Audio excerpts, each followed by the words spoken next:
Bom, a questão 23 da página 99 é muito semelhante à questão dos sistemas 2 por 2. Porém, cada equação dessa, como possui três variáveis, geometricamente elas não representam retas, e sim planos. Mas aqui a questão ele só pede para escalonar e classificar o sistema, e na classificação a gente só tem três opções, que é o sistema tem solução única, ou o sistema possui infinitas soluções, ou o sistema não possui solução. Ok, para sistemas quando tem três equações e três variáveis, né, aqui eu posso nomear grosseiramente como sendo sistemas 3 por 3, né, três equações e três variáveis, eu preciso de três zeros. Aqui nós temos dois, aqui ele não escreve, né? Esse aqui é a escrita exatamente do livro, mas aqui seria o zero y e aqui seria o zero z. E eu preciso de mais um zero, que no processo de escalonamento, né, o local mais adequado para esses zeros aparecerem é nesse local, é uma possibilidade, ou nesse aqui. Mas, lembrando que, usando o princípio que eu falei na questão anterior, eu vou escrever aqui ele novamente, né? Vou chamar ele de PRI, né? Então eu tenho A igual a B e C igual a D. Isso aqui significa que se eu multiplico o K dos dois lados de uma das duas, eu escolhi a primeira, mas podia ser a segunda, e se eu somo tudo que está do lado esquerdo, vai ser igual a soma de tudo que está do lado direito das duas igualdades, né? Então eu tenho essas duas coisas como consequência. Aplicando esse princípio, às vezes eu zero esse, mas esse cara aqui deixa de ser zero. É como se eu estivesse trocando, né?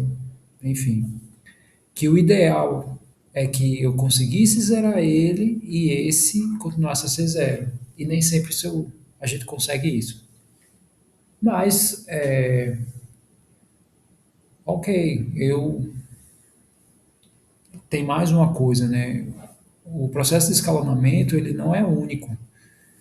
Então, cada um pode encontrar uma quantidade de passos diferentes para resolver. Alguém pode resolver em dois passos e o mesmo sistema, outra pessoa pode resolver em 10.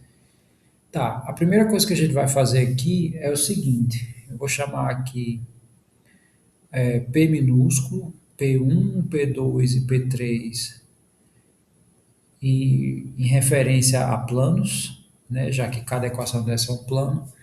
E eu vou fazer o seguinte: nessa primeira linha, eu vou somar as equações dos dois primeiros planos. Nas outras, eu vou manter do jeito que elas estão. Então, vou ficar com o sistema da seguinte forma: somando, né, aplicando esse princípio, somando os dois planos, ou seja, o primeiro com o segundo, a gente vai ficar com o seguinte: x mais 2x dá 3x, zero mais y é y, menos e mais e dá zero. Olha aí, encontrei o terceiro zero. Porém, ele é um zero que não está nessas duas posições, como eu falei, né? Não está aqui no lugar do y do terceiro plano ou no lugar do z do segundo plano. Mas, enfim, vamos, como eu falei, né? Não existe um caminho mais curto, quer dizer, existem os caminhos mais curtos, mas é como um jogo, né? A gente não tem como definir assim de primeira. Tem aqueles que têm mais habilidade, mas enfim. Então eu tenho aqui essas são três equações equivalentes do mesmo sistema. Ok, aqui eu tenho três zeros, mas como eu falei para vocês, é um zero em cada equação. O ideal é que eu tenha dois zeros numa mesma equação. Aí o que que a gente vai fazer no próximo passo? Note que agora eu tenho 3x e 3x. Então o que que eu vou fazer? Eu vou pegar essa nova equação de plano e eu vou subtrair dessa daqui, ó.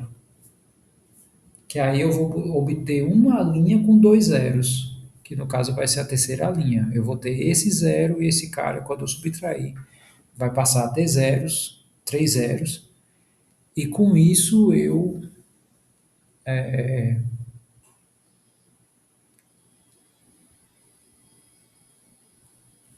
Opa, faltou só uma coisinha aqui. Aqui eu somei x com 2x, y com zero, z com menos z, e eu não somei 2 com menos um. 2 somado a menos um dá 1. Ok. Agora vamos fazer o que eu acabei de falar.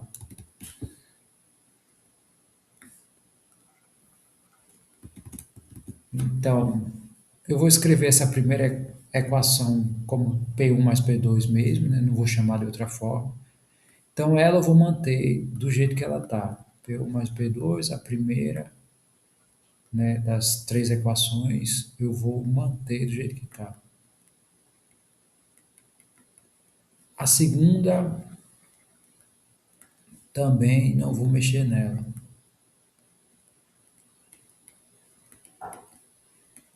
E a terceira, eu vou somar essa primeira com a terceira. Então, lembrando, a gente está aplicando esse princípio que eu escrevi aqui em cima.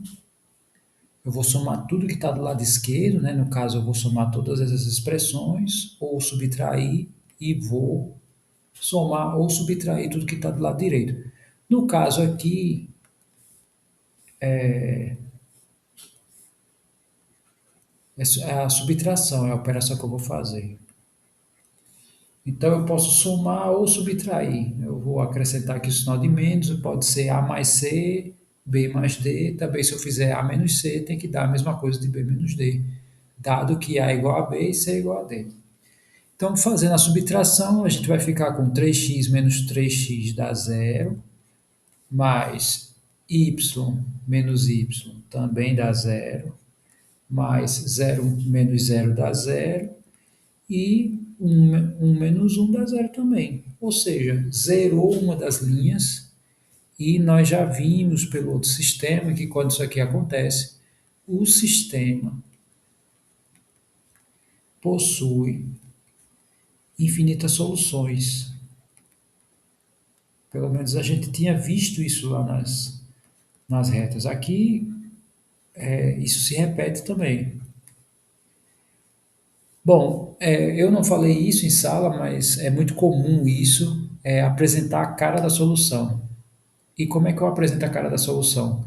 Eu vou isolar o y nessa primeira, vou isolar o z nessa segunda e vou deixar como é que vai ficar todos os pares ordenados que vai satisfazer a solução desse sistema. Então, isolando na primeira, eu vou ficar com 3x igual a 1. Ah, não é melhor fazer assim. É melhor fazer o seguinte. Ao invés de passar o y para o outro lado, é melhor passar o 3x. 3x é positivo, do outro lado é negativo, então vai ficar y igual a 1 menos 3x. E aqui na segunda, eu vou passar o menos z para cá e o menos 1 para cá. Ou seja, né, vai ter aqui uma troca de sinal. Então, vai ficar 2x mais 1, isso é o z. Então, como é que fica a cara da solução, né? Que é o conjunto solução. X é o próprio x, né? O y que está em função do x. Então, o y é que 1 menos 3x. E o z é 1 mais 2x. Então,